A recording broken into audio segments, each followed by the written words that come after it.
Okay. No, that's pretty good. That's yeah. Needed to take the leap. Got you. Well, you're in the right spot. You're in the right spot. You can ask Julio. He was here last night. It's not too bad. Everyone's real friendly, so feel free to ask questions and and no, there's no bad questions, just so you know. Yeah, no problem. What's up, Julio? But would ya? You know what I mean? We're gonna do this every night, but would you? Let's go.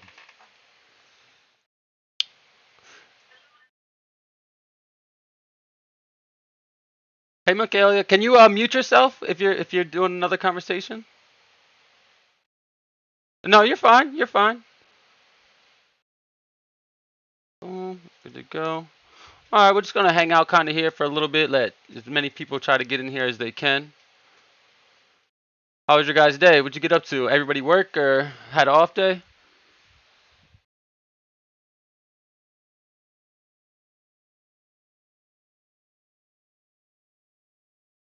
Oh yeah, Kay. I thought you weren't gonna make it till like 5:30. You in here right on time. Not today. I need that crypto knowledge. Hey, okay. Did you?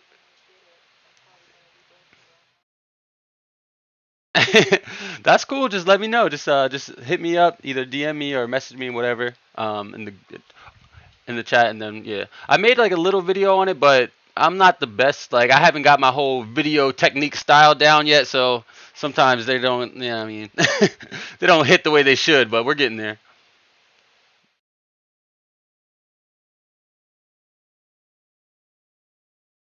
See? There we go. We'll set it up. Yeah, we'll just have what I'm gonna start like trying to let everyone know is that when they do the sign up genius thing, just put maybe like two or three things that like they are trying to cover in there's like a notes section at the bottom. So if we can, because then that way, once like everyone, I can see what everyone says, and then kind of get a good idea, like who wants to see what. So we can do that going forward. All right, we're just gonna hang out until about like 5:07. Give everybody at least 5 minutes to get in here if they're just rushing home for work or anything like that. Boom. I'm gonna teach a little bit more charts, but I'm not gonna go too crazy. So the people that want to learn the charts, like let me know, and the people that are, that's a little bit more over their head for right now, also let me know because I don't want to overdo it in any one area.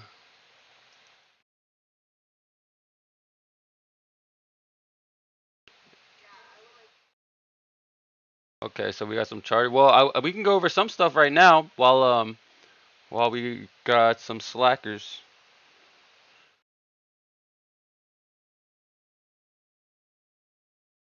All right, so I use TradingView.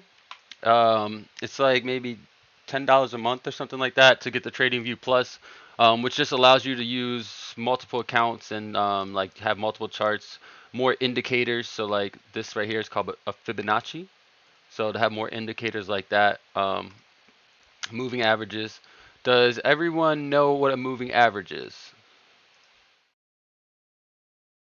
It's okay. It's okay if it's okay if not. I just don't want to say. I don't want to like be giving out terms and then you're like, man, what's that? Like we got to speak up, because I have no problem slowing down. If anyone doesn't like it, then they can just sit back and wait, because I have no problem helping out all the way. Because if you don't understand something and you don't say anything, like when I was a freshman in high school, that was me. I was sitting back, kind of just like, oh, okay, well, when's lunch? So you gotta kind of understand it so that way we can really grasp it. So a moving average is simple. It's based off the time frame of your chart. So up here at the top, we got a 1 hour chart going right now, and we can change that to a 1 week chart just by clicking the W. But we can also change the time frame from 1 hour and hitting the drop down to a 4 hour chart or a daily chart, week, month, year, all the way up to a year or more, and all the way down to 1 second.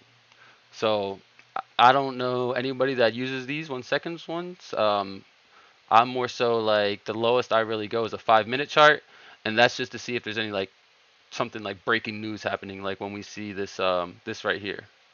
You see that, you're like, whoa, what the hell? So you would go to a quick 5 minute. So these are called candle wicks. Let me try to make this a little bit bigger. These are called candle wicks. You see this long candle wick down? There's a green one right there, red one, red one. So sometimes when you have your money on these big exchanges, they know that the smaller retail traders like us, we don't have as much money to play with. So what we do is we set stop losses, and we also trade with something called leverage, which allows us to pretty much put on a trade for more money than we actually have. So it's basically like if Julio wanted to make a trade and he only had like $100, but he wanted to make a trade for $1,000, so he would put on 10 times leverage or 10x leverage, and then they would pool the funds from people that give out their funds for leverage. But the only problem with that is they have something called liquidation. So if you trade with liquidation, the higher your leverage is what it's called. So 10x was Julio's leverage in this example. The higher your leverage, the quicker you are to get liquidated from your entry price. So if we got in on this chart right here, 4,185, and let's say we were trading with 10x leverage. This is just an example. I'm not saying this is exactly what it would be, but let's say his liquidation price would be 3,900, compared to if he did not use his leverage, he could let the trade go on and he wouldn't get liquidated. So when you're trading with leverage, you just want to be very careful. When we go into Binance, I'll show you how to trade with leverage. But first, let's go a little bit more into the charts. So I think I showed a little bit last week in regards to how to set up your chart. But if not, then definitely grab a pen or paper or take a digital note if you can, because these are the indicators that you're going to set for your charts. So at the top, you're going to do moving averages. And again, the moving average is just the accumulation of each candlestick that represents a unit at the top. So 1 hour, each one of these is 1 hour.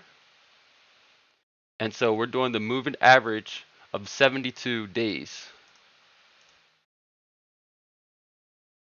So see here, it says 1 day, the length 72 days, and the source is the close of the day.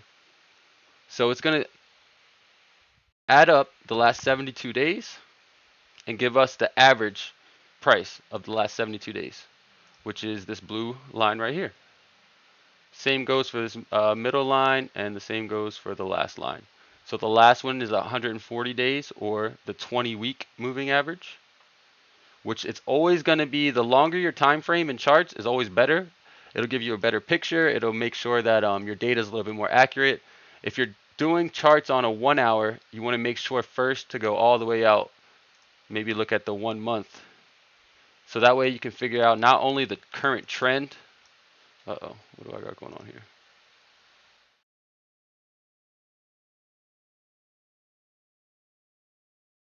So not only can you figure out the current trend, see how this is trending up, you also get a good idea of what the past data was. So you see, I don't think this is right. 1 second. $414 Ethereum? Okay,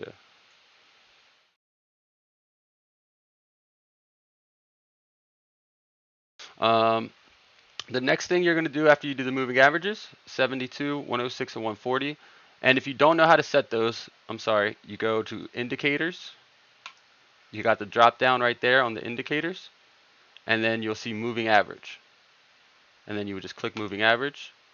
Another one would pop up. I've already have all 3 of mine on, so I'd have to upgrade this to put on more. And if you don't see it right here when you hit the drop down, then just click indicators and you can type it in. Oops, 1 sec. Max devices. Oh, I'm on my MacBook as well. Hold on, let me turn that off.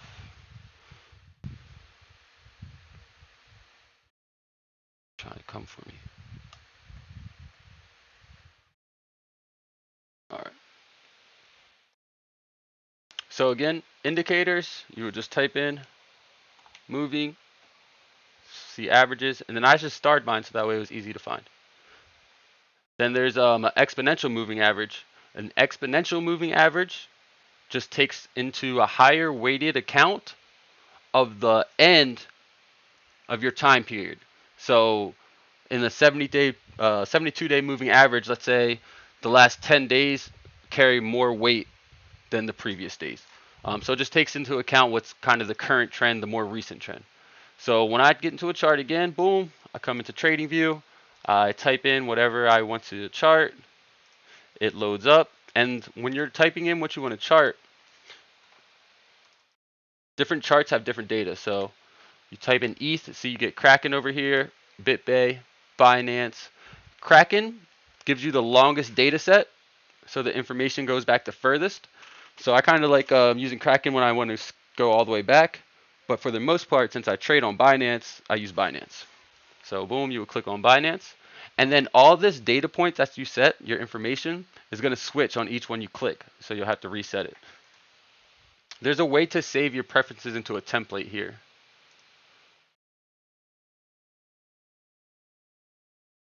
And then it would save all your preferences. I wish I didn't do that though. Damn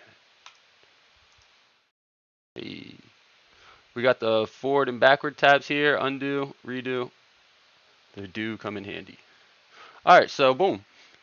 You got that. You know what to type in. Then you're going to click on whatever you want to click on to chart it. Then you know that you want to make sure you're on a day first to see the bigger trend. And then from day, you're going to go down to maybe 4 hours, because 4 hours is a nice nice time frame to really get a confirmation when you have breakouts. Then indicators, moving averages. You set your moving averages, 72, 106, 140.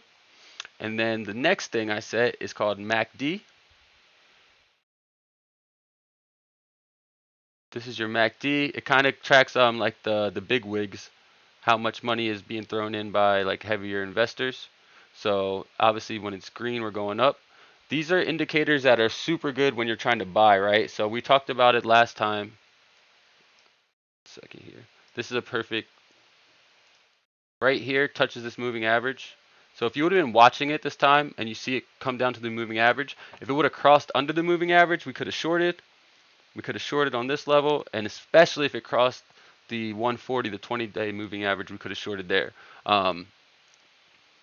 So that's how you set your moving averages. Your MACD gives you an indication of when more higher money is flowing in when we get these green bars, and this blue line is up above. And then your stochastic RSI, when it's up top, it tells you that we're oversold, and when it's down towards the bottom, it tells you that we're undersold. So I use these indicators in conjunction with each other a lot. If you get all three right, if you look for a point where all three are aligned, let's see, like this point. Yeah, so this is the stochastic RSI.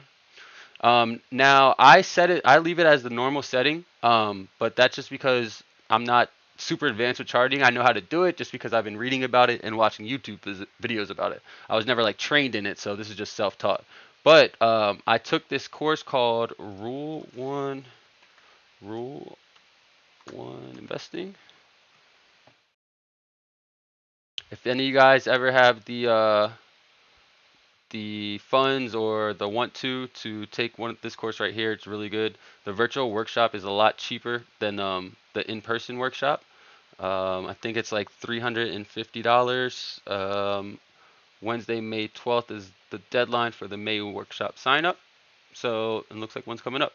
It's kind of like, it's pretty slow. It's a 3-day weekend and it's 8 hours a day. But I know people did ask me, was there any like courses out there that I recommend? And I did take this one a while back, and it helped me a lot. So there's that. I'll send a link if anybody wants the link to it. Going back to the charts here. I'm sorry? No, but no, the course isn't for crypto, but what we're doing right now is called technical analysis, and it works for any data set of information.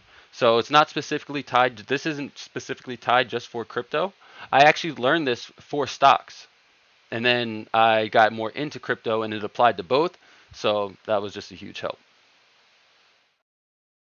Yeah, no problem. Any question you guys got at the same time, just let's shout them out. If you're a little confused, if you're lost already, like just let me know. It's more of an engagement thing. It's not like a sit back and I'm a teacher type thing. I'm just showing you how to do this, but just ask the questions, shout out. You're all good.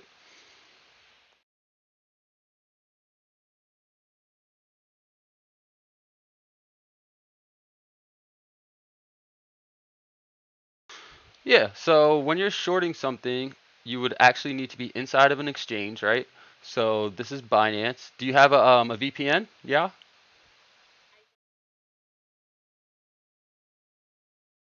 Okay. So Coinbase is just like a regular like domesticated exchange. It's not like a trading platform, right? So you would need something like well, if you had a lot of money, you would go to like Thinkorswim or TD Ameritrade, and you could, do that exchange. But it's like $25,000 to start. The reason why I like using Binance is because I just put in my VPN, and then I can come here and I can go to trade derivative futures, and this is how you would short something. There's also another one called trade and spot trade. Where's it at? Oh, classic, I think they just call it. This is called spot trading. And then in this situation, you literally just come here, you find whatever you want to short, like sell price. So say you want to buy it for 57 and you want to, actually, I don't know if you can short from here. Let me go back to the futures page. There we go. Sell short. So this is what I was talking about with leverage, guys, the 20x up here.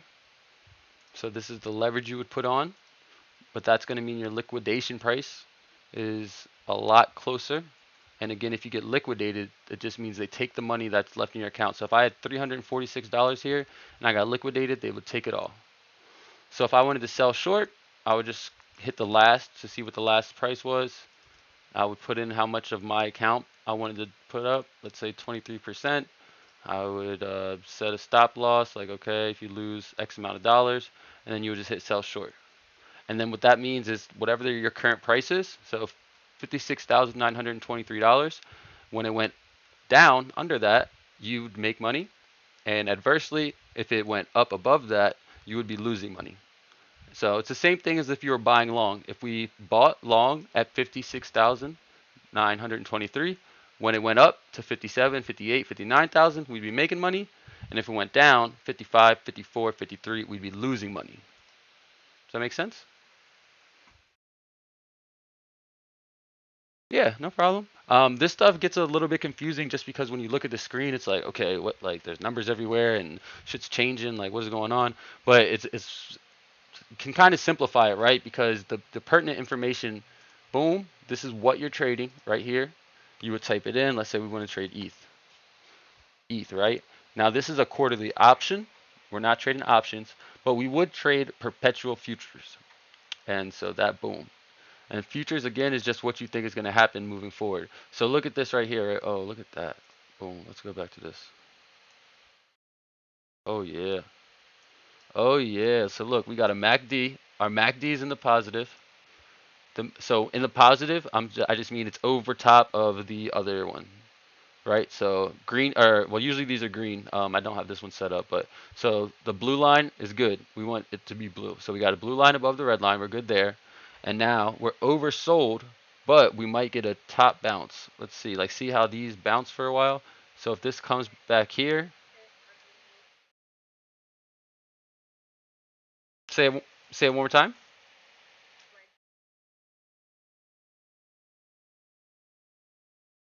Right. Yep, just like this one did right here. See how it almost did, but it didn't. And it doesn't look like much, but this is a 4 hour. Oh wait, we're on a 1 hour. Let's switch to a 4 hour, because again, you get better indicators, better like gumption of what's going on when you have a higher time frame. So 1 second. Boom, boom. Let's throw not a stochastic, a Fibonacci retracement on here. Fibonacci retracement is one of my favorite tools. I'm gonna name my dog Fibonacci when I get one. All right. So in a Fibonacci retracement, and guys, you can just write that down. Fibonacci, Fibonacci, Fibonacci.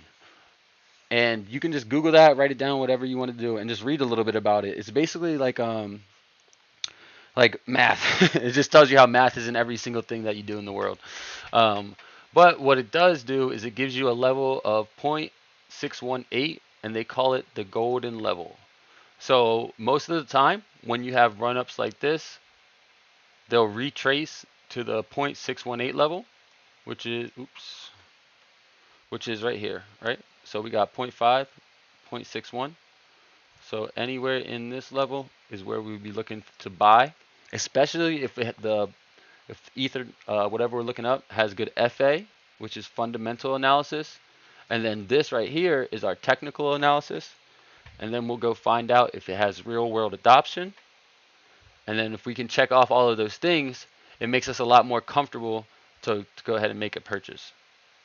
So if you guys were wondering, this is called, again, the golden level of the Fibonacci. So right here, if this MACD crosses up here, then we would have a buy. If this stochastic stays above right here, it's not oversold yet, so that's a good sign. So we got one, it's like one check mark, and we're waiting for this confirmation, which will give us, it's almost there, that will give us two check marks. And then the third check mark is when it's above the moving averages. So anytime that this is above the moving averages. Now you got to be careful, right? Because you don't want to buy at the top. Buying at the top is no good unless you don't have any crypto. If you don't own any Bitcoin or you don't own any Ethereum, you need to own some. So I would say, you know, not whatever the price is, but the price for what it is right now, like I would suggest getting into it. But now if you've had some for a little bit and you're still making gains during this time, then it's cool. You would just wait for the dip. You would wait for it to try to get down to this level. And adversely, we're going to remove this one. So the way I put on that Fibonacci, by the way, guys, is I just thought about a trend line, right? So I just thought here, I was like, okay, this is the trend this is on.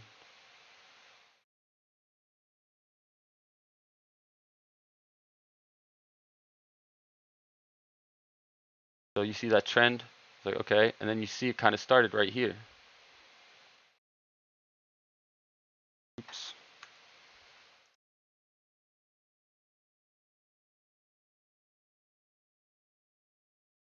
All right, so if you look right here, see there's three candles all right at the bottom. They got a bottom, bottom, bottom, and then it takes off. So that was the base. This was the start of it right here. These three, that started the trend. We had a couple spots where it went up, came back down, went back over. Then it started to make a base, and then it came up, and then it did make a base, and then it just took off. So that's how you kind of see, that's what you're looking for, right? That's how you look for a trend. Now, inside, so inside of these trend lines, we had that trend, just doop, doop, doop, just stair stepped all the way up, then a big step. But now we got like almost another level off right here. Another almost more than three candles, and they see how they just all sit? They're all just sitting right on that line.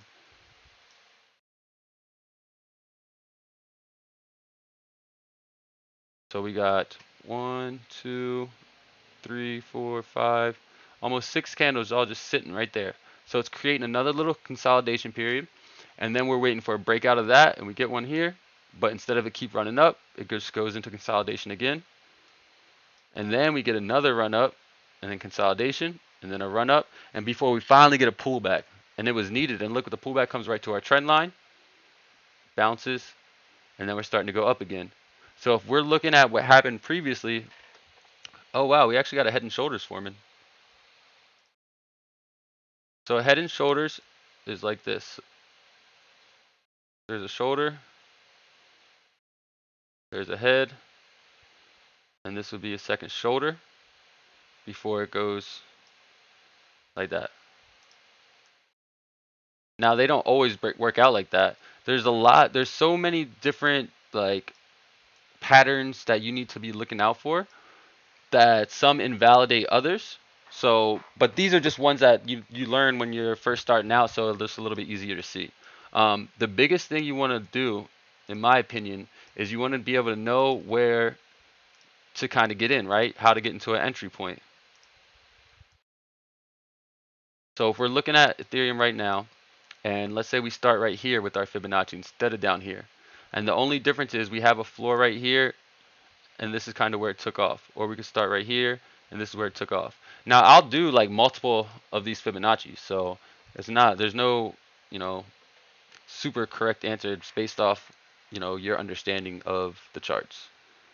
So for mine, I would take this little level right here, just consolidate it up, and then you just run your Fibonacci from the bottom of the trend to the top, the highest point, and that's when you know when to stop. And then from there, now we're seeing like, all right, this is the highest trend. If it were to retrace, we would look for it to retrace at 36.52. So we're right around here. And so now we would just keep an eye on ETH and set an alert. So over here, you can just go boom. I just right clicked, add alert for that price, 36.23, create. And then if it got down to that level, well, I did that, it was supposed to be a little bit higher, but if it got to that level, then I would know the alert goes off. I could already go here and just set a buy order for ETH at 36, let's say 80. A limit. So when you're doing this, it's a limit order because you're limiting the price that you'll actually pay. So you'll pay 36.80. You set that. You set the size. Let's say we think it's going to hit that, so we set our whole boat in there, and then we hit buy long. What that does says order submitted at the bottom. Then you'll go over to open orders, and now this is going to just sit here until I cancel it, and then it just sits here. Now, if I don't think Ethereum's going to, you know, retrace to 3600 right this second, but if we do the charts right, like the other day I did this and I put the Ethereum retracement to, after I did it, came out to I think 37.15 or 37.30, something like that, and Ethereum fell down to 38 like 80. So I was like $100 off, but I was still like really proud of myself because I sat here, I did all this, I looked at it, and I was like, oh, it probably will pull back, and it fell all the way down, but it didn't quite get to where I had set my stop loss, or where I had set my entry point, so it didn't automatically buy it. But if we did have a retracement and it did fall down to this price right here, our entry, 36.80, then we would be long there, and we would be entered automatically into the trade. You guys got that? I know that was like a mouthful there.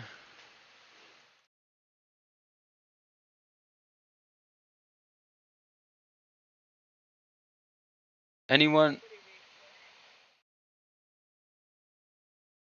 Anybody know? Remember what this level was called? Golden level, and the type of chart. Here, you know what I'm gonna do? Hold on. This is what I'll do. Remove drawings. Boom. And I'm gonna go ahead and let someone control my screen. Who wants to try to set a Fibonacci and give us an entry? But I'm gonna pull up something else. I'm gonna pull up Bitcoin, and you gotta try to go on to Bitcoin, set a Fibonacci up. Oh wow, this is nice. Shoot. Let me. I'm sorry. So guys, for this chart right here, so when we had set this trend line, and when we saw this red candlestick break under our trend line and then go under our moving average, we would have really been watching it, because if it would have went under our moving average right here, consolidated and went back down, then we probably would have went long. I'm sorry, we would have went short. But because it crossed back over up top and now it's trying to push up top, this could be a good time to go long. So let's put on, I'm gonna put on a long trade for us. Not much. If we lose more than $10, I'm gonna take it off, but let's see if we make any money right now. Boom. Bitcoin.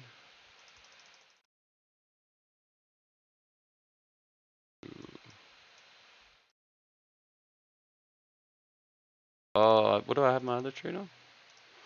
Saying I got no money. You broke, boy.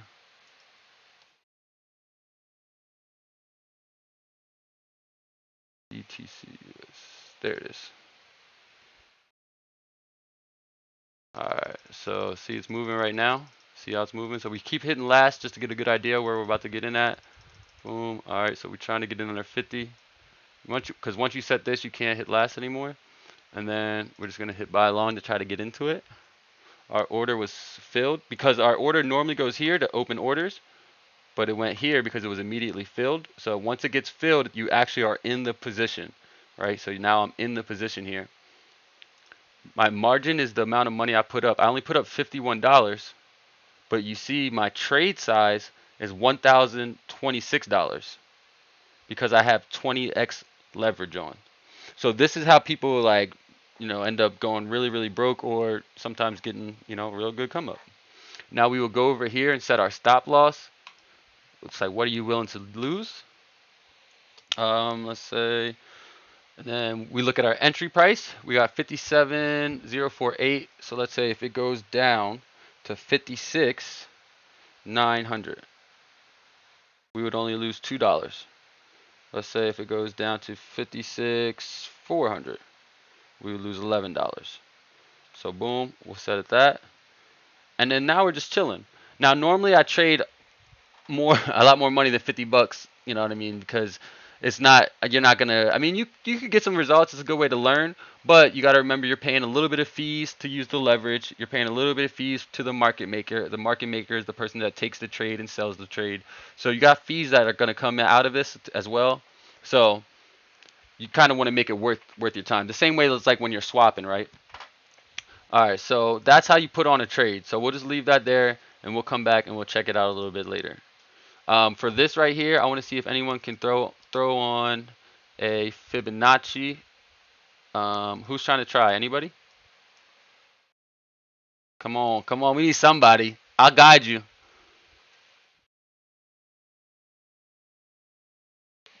There we go. All right, let's do two. Julio, we'll do you first. Hold on, 1 second. Boom. All right, Julio. So if you move your mouse, you should be able to control my screen.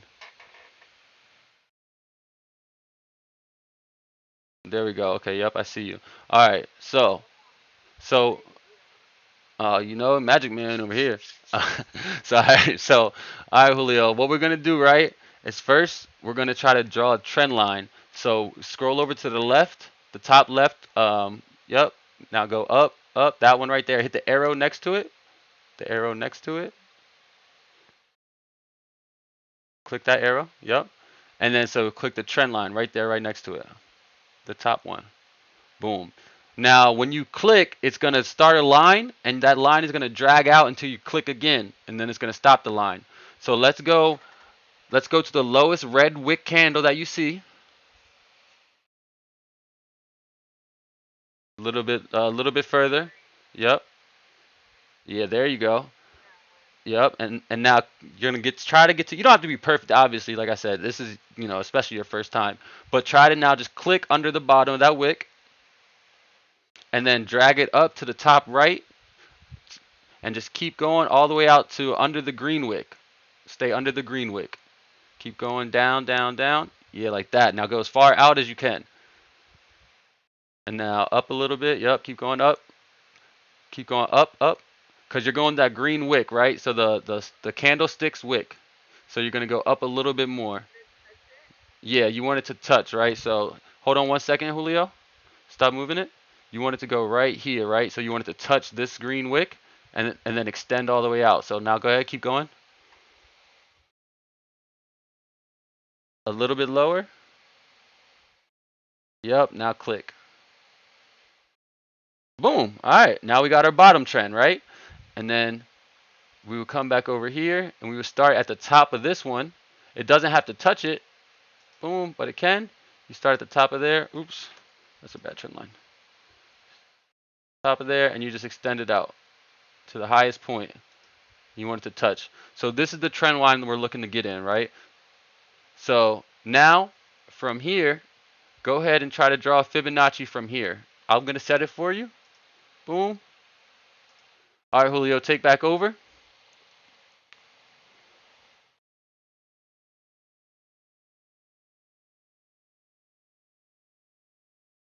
So this is your crosshairs, and this moves the chart for you.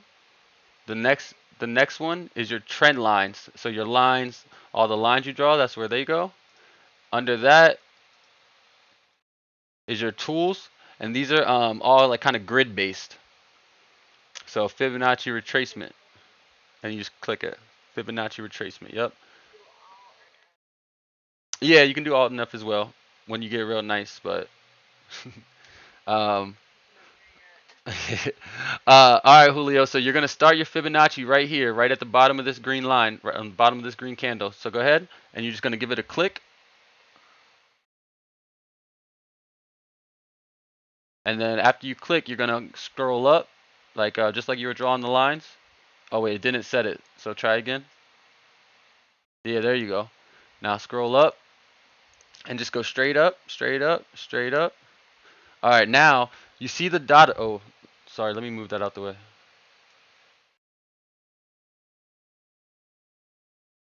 All right, so I'll give it back to you. Now you can just go straight up. All right, now stop right there. Go down a little bit. So on your left-hand side, keep going. Keep going a little bit more. Stop. So you see it, the highest point is on the left-hand side right there. So that's where that you're going to leave it at that height, but now scroll to your right. So stay at that level, but scroll to your right-hand side. Exactly, exactly right. Yep, keep going. It doesn't have to be perfect, but just so you get an idea of what to do, you know what I mean? Okay, then that's good right there. And then just click again. Boom. And now you done set your trend lines, you done set a Fibonacci, and you seen that, okay, due to the last trend, right, if you were looking back, I'm going to take control again. Good job, Julio. Thank you.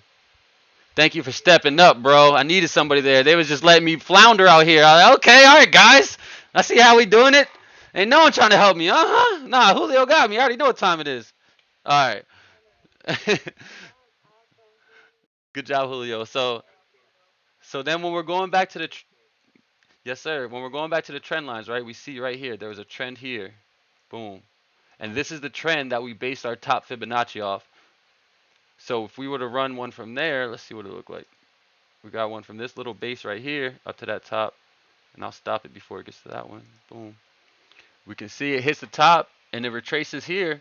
But when it gets to that 61 level, it just starts running. It had no intentions on chilling, and it just dropped. Now that seems like some type of market manipulation type stuff, where, like I was saying, the bigger wigs that play this game, they know that us smaller retail investors can't really keep up with them. So if they know that it's oversold, let's say, well, it's actually undersold here. See the stochastics RSI down here is undersold. But either way, if they see it running down, they can short it. They can move money around and wipe us out clean. So I was just showing this to show that even though obviously we ran up to here, we saw the retracement coming and the retracement hit right here. A lot of times, I'm going to throw another one on. Let me see this. Let's see what happens when we throw one on right here. For this trend, you guys see this trend, right? I don't even need to draw it. Perfect. And you see why, like, this is a, you see all the base, right? They got a whole base. Oh, shoot. Right here at the bottom, they got a whole base. So it's sitting on a nice level. Then we'll go ahead and throw Fibonacci on. Boom. We catch it all the way up. So this would have been the highest point. And look, it comes right back down. Tried to get to the 61 level, but it stayed at the 50. So that's why a lot of times people a dollar cost average in. What they'll do is they'll set, just how I set this order over here for Bitcoin, they'll set an order here. Oops. An order here. They'll set one here. They'll set one at the 61. Then they'll set another one here and another one here. So that way they can try to catch all of them, and it'll equal out to about an average of, right here or whatever the case may be. So that's like the main use for Fibonacci's to find that pullback. So yeah,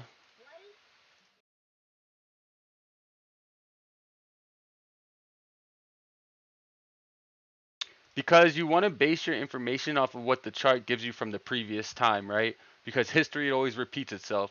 So that's kind of like what we're gonna base it off of. Because if not, it's like, where do we draw the line? We just, you just draw that thing all the way up there, and then it's like, okay, it's just retraces to wherever it wants to retrace to, right? So like, say we drew it all the way up here.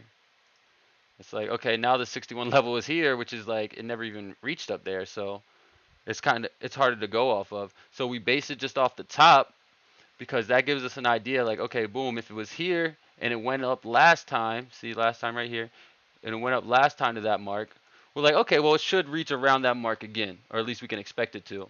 And what I would see happening with this would be here. Oh, I think you still got control, Julio. Hold on. There we go.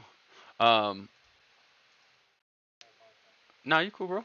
So if it comes, see, look how it's been fighting with this moving average, right? Hold on, let me move this for 1 second.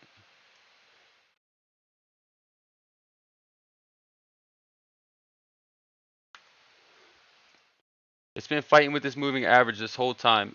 When it dropped down here, it bounced, went up, bounced, went up, then it finally fell through, and then look, it went right to the next moving average. Then it consolidated, it started fighting with this here, fighting with this. Then we got a push up. It tried to go over it. Nope. It did break it. We thought we were going to have a breakout. Nope. And then we finally started to go. And then it pulled back again. So this one, hopefully, that's why I put the trade in, we catch a takeoff. That's what we would hope for, obviously. Smoking that hopium. But this gives us a little bit, you know what I mean? This gives us a little bit better, like, okay, you know, whether we're hoping or not, if we can back it up with some things from here, then it'll make us feel better with our decision. So this would be a reverse head and shoulders right here. So we would have 1, 2, and then this is 3. And then normally this would be the breakout. So it would be 1 here, 1 there, that's 2, and then this would be the third. And then it tried to, but it hit a level of resistance. And it's so cool because look, I can delete this line, we'll get there. Remove all these drawings. The level of resistance it hit, you can tell, was right there at the top, but look where it also was, right here, this consolidation. So that's what I mean when I say like the history repeating itself. Like, why would you go to the top of there? Because a lot of times what you do is you set these trend lines, right? And we can set these trend lines. This is what this is called. Or I'm sorry, this is a ceiling and floor lines. So this is the floor for this group, but it's the ceiling for this group. So if you understand that, see, these are all consolidating on the floor right here, on this level's floor. What's that? 59.3864. So it's just consolidating, consolidating, consolidating. Starts to break out, pulls back, goes underneath to the moving average, fights with the moving average, goes to the next level, comes back up, and then again, this is super bullish. A reverse head and shoulders. That's very bullish. 1, we get 2, and then this is the third one. And if this would have went, normally this is where they go on reverse head and shoulders. That's why they're so bullish. Boom, boom, boom. And adversely, you can get a regular like that. 1, 2, and then on this one it goes that way. So those are the type of patterns that you'll start to look for more. Like, I can't shout them all out, but sometimes like you'll see them. You can just see them. The more and more you look at the charts, the more and more you're just like, oh wait, hold up. And then like once that little flag goes off in your head, you're like, okay, well, if that looks good, and then okay, if the stochastics is over, the MACD is over, and it crosses the moving average. If you were on the call, I think last night, then those are my 3 indicators. It crosses the moving average, especially if it's the 120 day, or I'm sorry, 140 day, the 20-week moving average. Shoo, if it's crossing the 140 day moving average, and the MACD is higher, and the stochastics RSI is higher, then that like, and I like the fundamentals of the coin, then I'm feeling really, really, really, really good about putting in a trade. But then I would just like double check, triple check my work. I would go back to the daily, the 4 hour, the 1 hour, and the 30-minute to see what's happening. I would double check the volume, all the volume that was coming in and out of it, making sure the volume was okay, it wasn't too low. I'll check the time, because if it's too close to a closing period for the day, you know, or if the other markets are waking up, like the European markets or the Asian markets are waking up, then, you know, these are just all factors that go into it, that once you get good at trading, they come secondhand and you don't even really think about it. Like, I'm not even like, I still take too many risks. I work on being disciplined. The biggest thing is being disciplined. But sometimes, I let, the best get at me. I'm like, oh, well, let me just try this. So, you just want to try to make that work. So I did see up here, we did get up to 57, 111, but we just fell back down 57.99. And again, our entry was 57.48. So we're working right now. Again, if I would have did a normal trade, then you just think about this and add another zero right there. So 2%, we would be up $10. And then obviously go ahead. No, I was just gonna say, and then obviously 4%, we'd be up $20. 6%, we'd be up $60. I was just going through that. What were you saying though?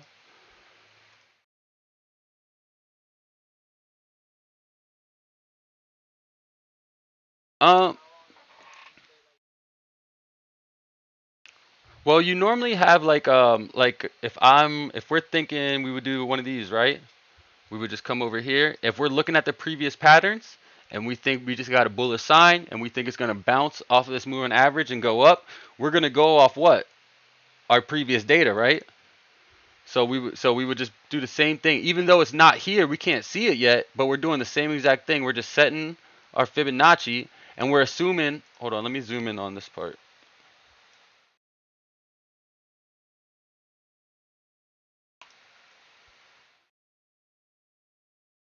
We're basically. So this is where we're at right now, right? And so I was saying, if we get this stochastic, I'm sorry, this MACD to cross, and the stochastic's already crossed, it's not oversold yet. What we're trying to do is catch this right here and ride it to the oversold point. So what I would do is I would set a trend line to make it easier on myself. To the top, where was the top? This one was the top. Boom. I would just set that there. And then that tells me where I need to take my Fibonacci to. And then I would just come here, grab my fib, start at the bottom of this trend, go up to that top, and I'm only putting it there because again we already set that as the previous top. And now this is what I'm looking for. I'm looking for it to start taking off. This was the starting period. At least we want to at least get to this period right here because this is where that big drop was. So get back to where we previously were. I would set a take profit. So I would set my first take profit like maybe here. If it crosses this level, each level gives us another like reassurance that like the trade is going okay. Also, we're watching the candle wicks. The candle wicks tell a story, right? The thicker a candle wick is, the more like sure of itself it is, right? So let me show you here. So this green candle, this is a good one. This green candle right here. See, there's almost no wicks. See how these have real long wicks, everybody? Right? So those got the real long wicks, and compared to this green one where it has like almost nothing there on each side. There's like nothing. So that just confirms how bullish this candle was. That's telling you like we were going up. We're definitely going up. We're not stopping. As far as this one individual time of candle is. Not for the future, but just this candle. So if we get 2 or 3 of these candles in a row, then we can get more. We're getting more and more confident about our trade. Let's see if we can find one, right? So this is a pretty thick one. This is a pretty thick one. So we were confident for this 8 hours. These are 4-hour candles. For 8 hours, we had good confidence going into this. And then we could just go back and look at maybe a 1 hour and then be like, okay, we got some confidence. And then boom, we don't. So your question was again, like how long you said do I stay in for them? It's more so just watching that, right? Seeing the patterns, seeing the volume, watching. I'll have a profit that I'm trying to take. Like if I was in this trade right now again, I would set my first profit mark right here, and that's just because it's right in between these two levels. So so I'm assuming that it's going to bounce off my moving average, which it did, and now I'm assuming we're still going to get bullish sentiment because we got the stochastic over top, we got the MACD over top, and it's above the moving average. So that, again, those are my 3 buy signs. I got 3 checks. The volume is a little low, so I don't like that as much. But when I look back at the volume from I'll set a little line here. Boom. So now this line kind of gives me an idea of what volume I'm dealing with. So when we were going big down, we had big volume going down. But since everything's been kind of, pretty chill, I'm not too worried about the volume. And now if I seen these three reds pop up, then I'd be like, oh snap, it's time to go. But so I get my check mark, I get my check mark, I get my check mark here. I place my trade, I set my stop loss here. I'm sorry, I set my first take profit here, and then I set my stop loss maybe for just here. And what you can do is do like a 4-to-1, a 5-to-1, whatever you want to do, right? And that just means you're gonna bet $4 to make to or lose $1. So if you had your take profit, like right now, if I set my stop loss at $11, my take profit would be $44. And you see, so I'm making 44 or I'm losing 11. I'm making 44 or I'm losing 11 or whatever, however you want to do it. I'm making 100 or I'm losing 10. I'm making 1,000 or I'm losing 100. Like, you got to know going into it what you want to get out of it. So if I know going into it, I want to make, X amount, and I think that trade is worth it and it'll get me there, then I'm cool. I'll make a bigger bet maybe. Maybe I'll make a bet where if I really don't think it's going down, I'll bet 50-to-1 or something, or whatever the case may be. If you're not as good, then you want the bets to be higher. So that way when you lose more, it doesn't hurt as much. Everyone understand that, or we need a little clarification? Yeah. Yeah, so you want your bets, or I'm sorry, your trades. You want your trades to equal out in a sense that if you're learning and you're not as good, you want to risk less to make more. So you want to risk, you know what I mean, $1 to make $10. I'm sorry, that's all messed up, but yeah, you want to risk, losing $5 to possibly make $50. So you would Yeah, exactly. Yeah, it's not a 1-to-1 because you're like, I'm not quite 1-to-1 status yet. Because if you're 1-to-1 and you lose 10 straight trades, then you're out of it. But if you do, if you do 5 to 50, or you know what I'm saying, 1 to 10, you can lose 5 straight and you still got 5 more swings at the bat. So that's just a good thing to remember. So we started off talking about charts. I don't even know how long we've been talking on here. What time is it, guys? Oh no, I went ahead and paid. I went ahead and paid the bread, man. I just paid. Yeah. I was like, man.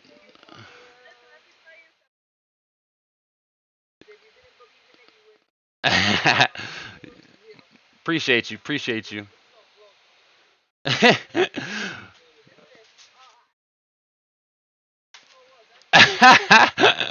Nah, you could be right there. It's like it's not. I'm not on no type of trying to big time. I'm more so just like, I was wilding out for a long time, and I have a lot of like love to give and a lot of understanding to give, and I just wasn't really tapping into that side of me.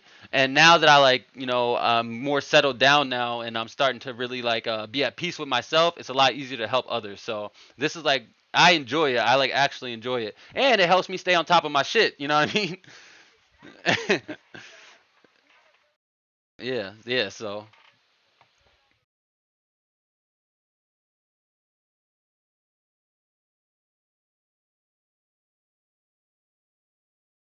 yeah, so and then you do the same thing, right? You guys do it to the next person and the next person. So it's like community, and I appreciate you guys. You know what I mean, sticking in here with me because I know I be having some little mishaps here and there, but I'm gonna get you the info. Just gotta work with me a little. We could keep going though. Like I don't have I still got like maybe 20, 30 minutes before I have anything to do. Does that you guys want to keep going? Are we good, or what should we do? Keep going. Okay.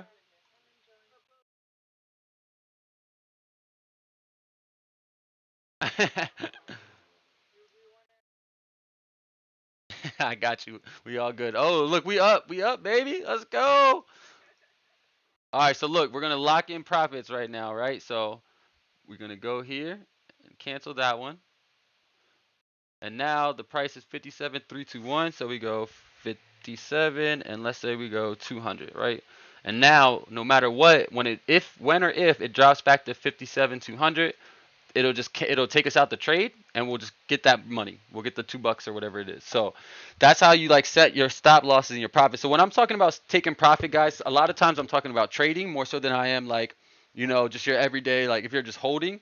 If you're more passive, then you don't really have to worry about it. You just want to make sure if you're a passive with it, you want to make sure you have a coin with good FA, good fundamentals. Because if you're invested in, go ahead, say it again.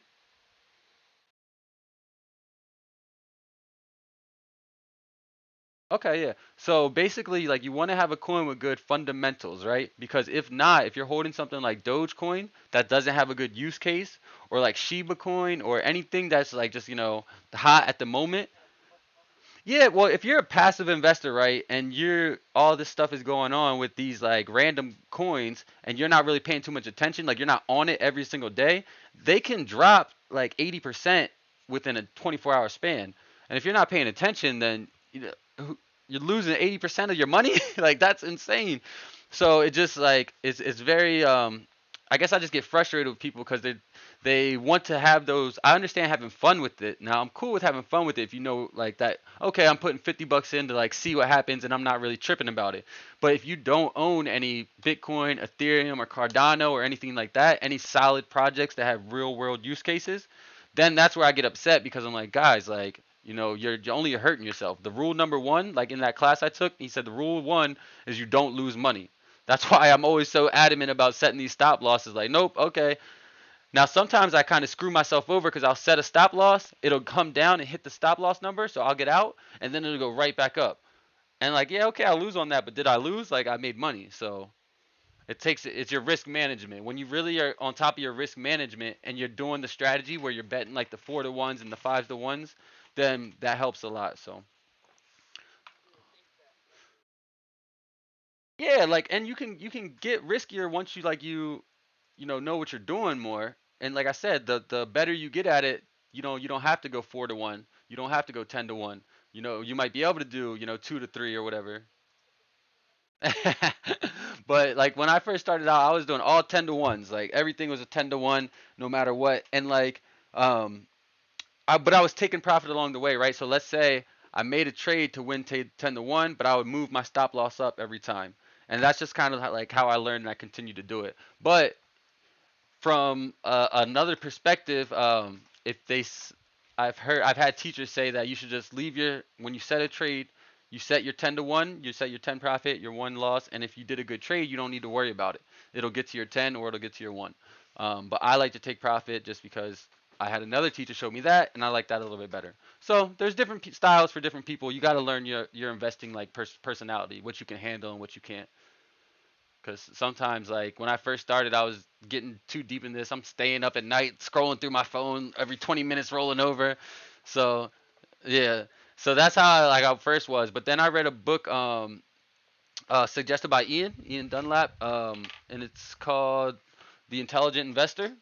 And it's all about more like your psychological. So you can check that out. That one helped out, and Trading in the Zone helped out as well. Yeah, because it's just like, yo, take calm down. You're getting a little too antsy here. Is it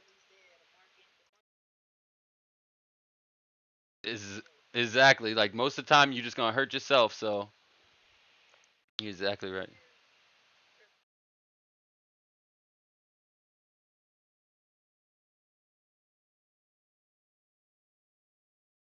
It definitely is a different ball game.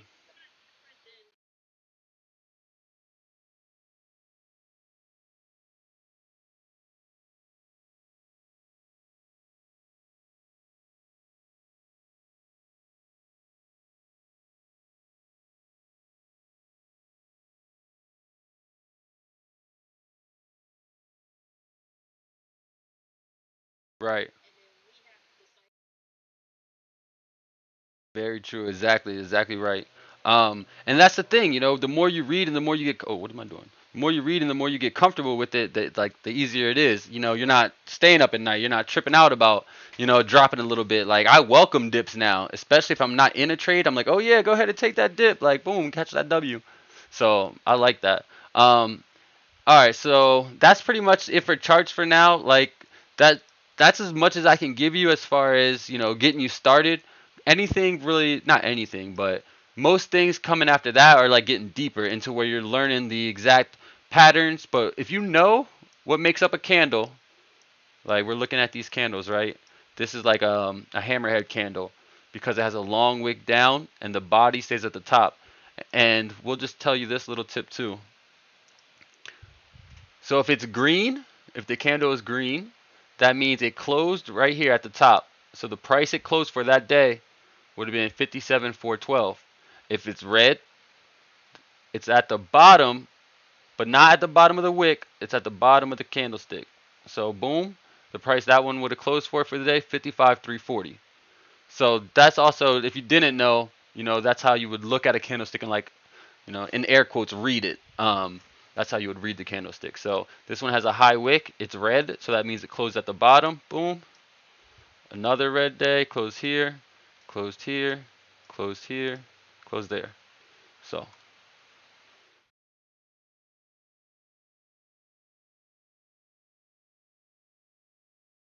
Uh-huh.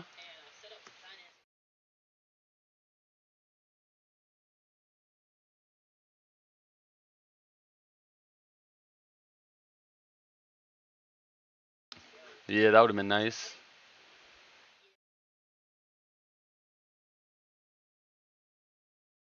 But wait, so yeah, so did you so you did use it use the VPN when you set it up, right? And it's Binance, not Binance US. Okay. Okay. So you got a Binance account. You got your VPN, so you can get to this screen, right? You can get to the screen like I'm on, like you're buying like to trade or whatever. Yeah. Oh, cool. So you just do this, right? So boom, overview. Do you have any other wallets like a Coinbase account or a Voyager account or anything? Okay, perfect. So you would just buy something on Coinbase, right? Whatever. You could buy this USDT like a stable coin. So you buy 100 bucks of a yeah, you buy 100 bucks of a stable coin, and then you pull up your Binance account. You go to deposit. I'm sorry, let's really do this. So you go to wallet overview, and then you go to deposit and deposit crypto. And then now you cool. Now you can just set up that you're sending yourself USDT. You copy your address right here, and then you go to your Coinbase account. Oh, I was definitely not doing that. Can't see the seed phrase now. Hold up. And then so you would just go to your Coinbase account and you would just send yourself. You would put in this address, right? So when you went to go to, just like if you were on Coinbase on your phone, you would just hit send, and then boom, it would go to this account. And then once it comes in here, you cool. Now you got it inside of your Binance, and you can just go to. Let me see here. You go back to overview. Once you get the crypto in here, you just hit transfer. You're going to trade it from your fiat spot to your futures account, and then you pick what it was. It was this, boom, and then confirm. Now you cool. And now you got money in here to do whatever. Spot trading is a little bit easier because it's not like as volatile, and it's not anything with like, let me try to show you really quick. So if you do classic, this is called spot trading. You're just trying to pick a spot and hope it goes up or down, but you're not really like watching the charts or anything like that. So let's say we did this. Go ahead.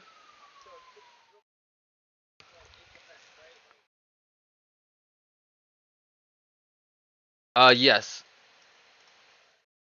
So with this one, you could just be like, okay,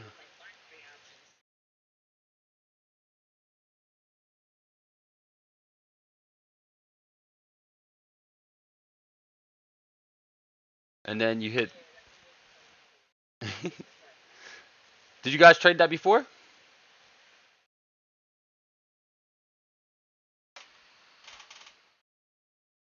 What happened? Kind of a little bit sometimes. All right. But yeah, so you would just come here, you would pick your amount, and you would hit buy, and then it would put it into your spot account here. So this is how you buy. This is how you buy and hold. This is how you hodl on Binance. And then you got your spot trades. And then if it goes up, you can just sell it, convert it, right? So this is the best tool on Binance. It's the conversion tool, converter. because you can take something, right? So like I keep some money in a stable coin just in case I think Ethereum is going up. So let's say I put, oops, I got that, and I think Ethereum is going up, and I buy the max conversion, so I buy $354 worth of Ethereum. Then if Ethereum goes up, let's just for this example say that's how much Ethereum costs for one, right? $354, $355, whatever. So let's say that's how much one Ethereum is. So boom, I swap, I get one Ethereum for 355 bucks. I let it chill for 2 days, and now it goes to 455 bucks. So I come right back here, I go to Ethereum, I go back to this, and I swap it back. So I just made 100 bucks, and then now I got 100 bucks in my USDT, and I think, let's see, Aave is going up. So I just do the same thing. I swap from my USDT to Aave. Boom, Aave runs up, and then I come right back here and I swap it right back to a stable coin. Now I got another $200 because Aave went up. And then you do the same thing. So this is like and they're swapping. If when you swap on Binance, like let's do one here. Swap into something really really cheap. Oh, just do this. Girl, I ain't no tax lord, but I tell you, it be working for me though. I don't know. I don't know what to tell you, but I'll tell you that. So boom. So then we would go ahead.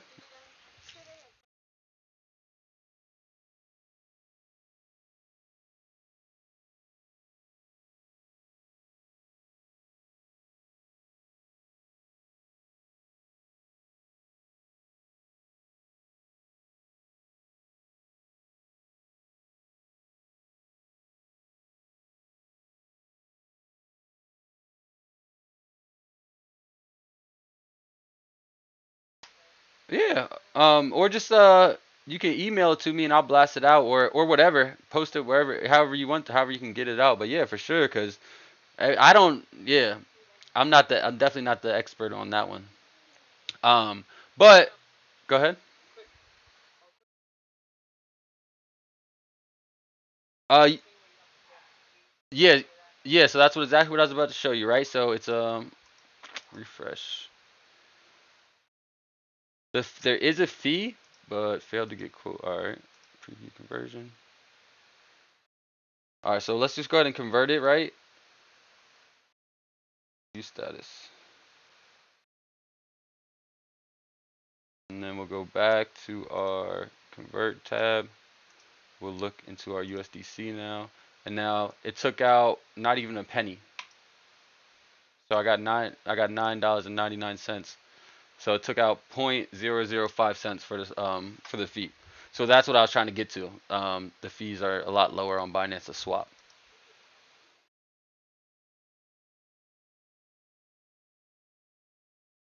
What'd you say?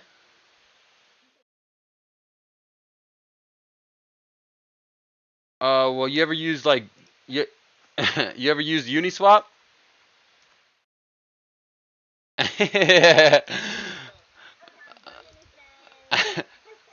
I got you. I got you. Well, yeah, like Uniswap, like right. So, um,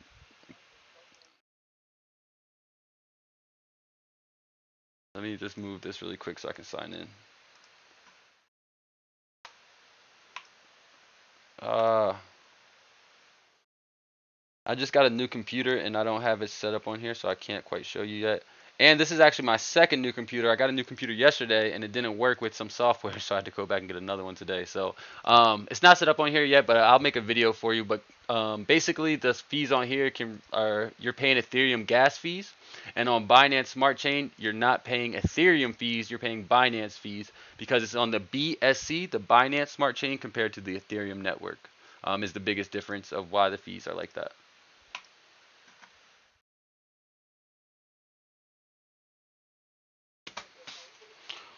Yeah, well, it's like it's so Binance is a centralized, pretty much a centralized exchange, right? And when it comes to crypto, what we're trying to accomplish is decentralization. So Binance is more so just like similar to a bank because there's one central point of failure. Like they could like just turn it off.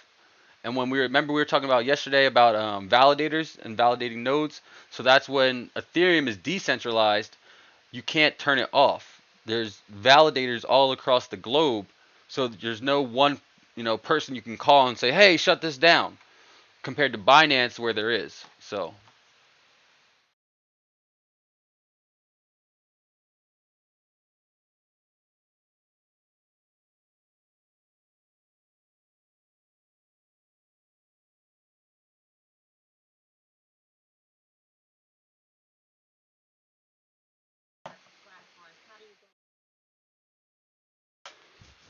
yes, so I use this. I almost always start at this website first. So I'll start at this website, CoinMarketCap, and then it lists the top 100 coins here. What I always look at is market cap size. So what you want to remember is that the market cap size is more important than the actual price of the coin. The price of the market cap determines how much the price of the coin will be. So definitely remember that. So when we look at like let's say like Dogecoin, it has a $64 billion market cap. That's very, very large. It's the fourth highest in all of cryptocurrency, but it doesn't have a good use case. It doesn't have any fundamental value behind it. So the market cap doesn't make sense for it. So that's one red flag right there. Then you look at the time frame that it actually went to that market cap. It went to a $64 billion market cap in under 2 months. That's another red flag. Unless you're like, creating water, it's pretty much impossible to go to a $64 billion market cap um, in that time frame with like a legitimate company, with someone that's like, say that again. I'm sorry.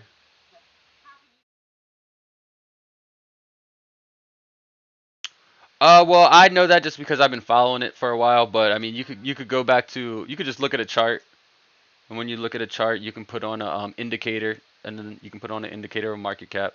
So let's see, like, yeah, so right, so this indicator has volume on. You see how it says price and volume?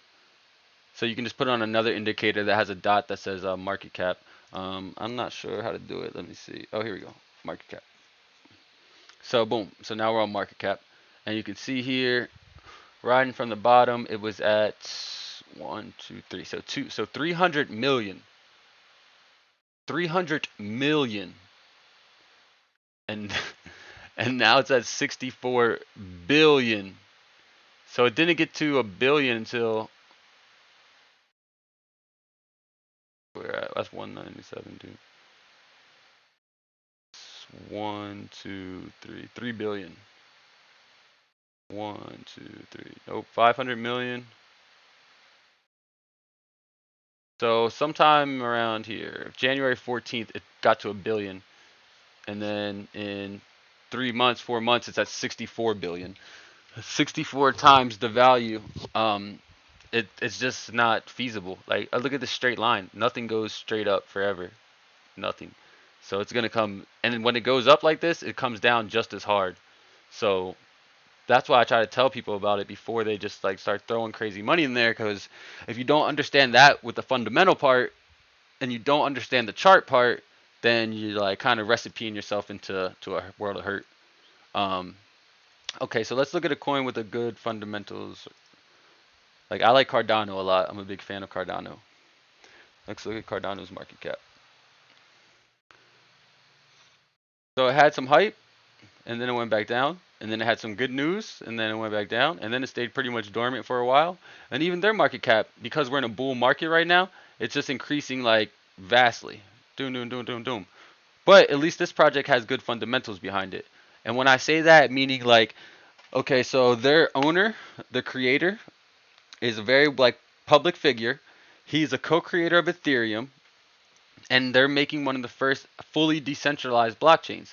Nothing is ever going to be fully decentralized, in my opinion, just because there's always a small percentage of checks and balances. But Cardano is one of the. What'd you say?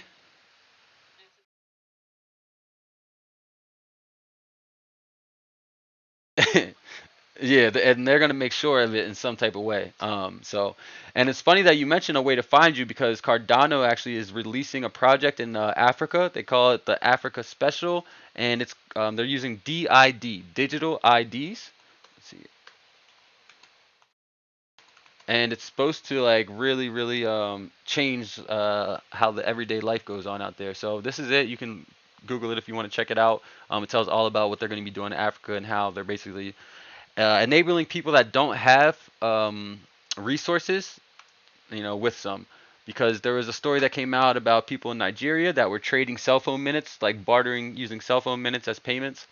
Charles Hoskins like was reading about that and decided to like. I'm sure he had an idea before that, but decided he wanted to help change it. So I'm a big fan of Cardano for those types of reasons.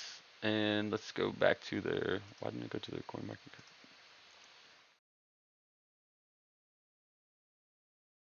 And then so you see the market cap, right? And you're like, okay, I get it.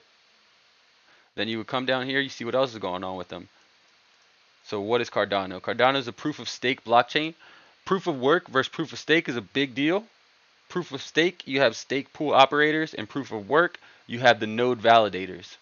So a node validator and node validators all across the world use a lot more energy and consumption compared to using a proof of stake blockchain, which kind of pools everyone's resources together to complete tasks and then rewards the people that decided to put their resources into the stake pool.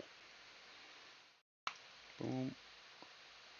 So this is what I go through. I go through here, I read all of this, and then I kind of figure out, what's the next move? What are they doing next? I also will Google whatever the coin's name is. So for this one, we'll do Cardano and Roadmap. I do that for every single one. And if it doesn't pop up with a roadmap, I immediately get skeptical. And because with all these projects, at the very, very least, they should have an outline of what they're trying to accomplish. Let's see.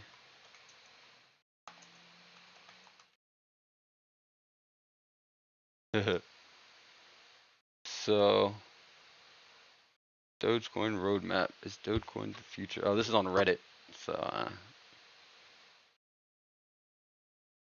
basically, I was just trying to show you that you're not going to find a good roadmap or a roadmap at all for Dogecoin compared to Cardano. This is their roadmap. They're in this phase right now, the Goguen phase, where they're about to release their smart contracts.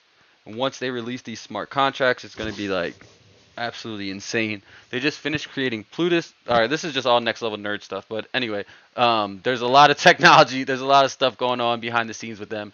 And like,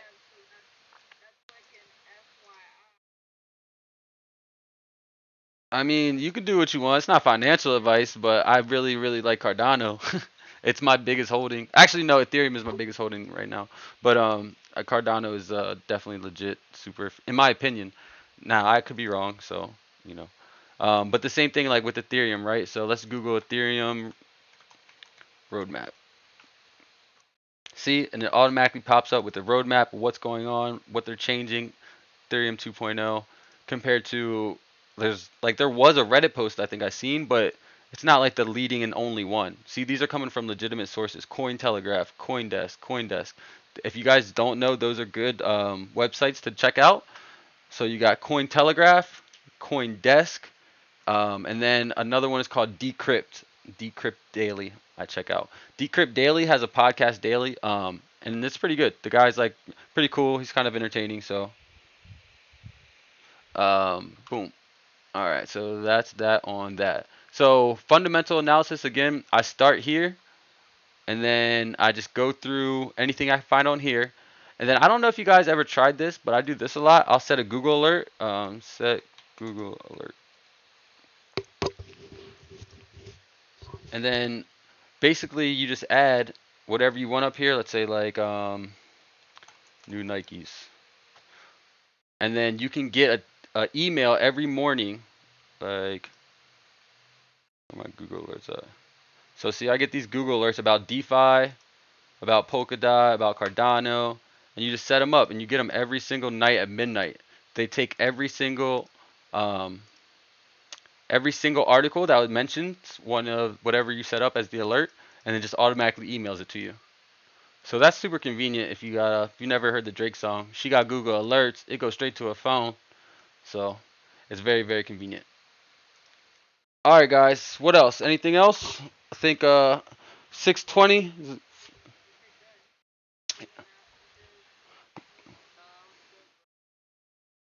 Yeah, for sure, for sure.